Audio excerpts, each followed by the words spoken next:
Welcome to new TV Telugu. Tollywood power star AP ఉప ముఖ్యమంత్రి పవన్ కళ్యాణ్ అభిమానులు ఎంతో ఆసక్తిగా ఎదురు చూస్తున్న ఓజీ సినిమాకు సంబంధించి ఆంధ్రప్రదేశ్ ప్రభుత్వం కీలక నిర్ణయం తీసుకుంది.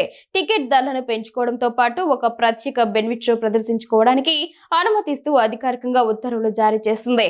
అంతేకాకుండా ఈ భారీ యాక్షన్ ఎంటర్టైనర్ తాజాగా సెన్సార్ కార్యక్రమాలు పూర్తి చేసుకుంది. చిత్రాన్ని వీక్షించిన సెన్సార్ బోర్డు సభ్యులు దీనికి యుఏ సర్టిఫికేట్ జారీ చేశారు. దీంతో సినిమా విడుదలకు సంబంధించిన అన్ని అడ్డంకులు తొలగిపోయాయి.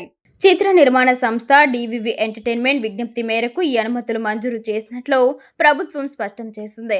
ప్రభుత్వం జారీ చేసిన ఉత్తర్వుల ప్రకారం సెప్టెంబర్ 25న తెల్లవారుజామున 1 గంటకు ఓజీ బెనిఫిట్ షో ప్రదర్శించనున్నారు. ఈ ప్రత్యేక ప్రదర్శనకు టికెట్ ధరను జీఎస్టీతో కలిపి ₹1000గా నిర్ణయించారు. దీంతో పాటు విడుదల తేదీ నుంచి అక్టోబర్ 4వ తేదీ వరకు అంటే 10 రోజుల పాటు టికెట్ రేట్లను పెంచుకునేందుకు వెసులుబాటు కల్పించారు.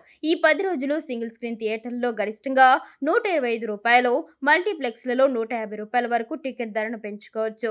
ఈ నిబంధనలు రాష్ట్ర వ్యాప్తంగా అన్ని థియేటర్లకు వర్తిస్తాయని హోంశాఖ ముఖ్య కార్యదర్శి కుమార్ విశ్వజిత్ జారీ చేసిన మెమోలో పేర్కొన్నారు. టికెట్ల పెంపునకు అనుమతి లభించడంపై చిత్ర నిర్మాత డివివి దానయ్య హర్షం వ్యక్తం చేశారు.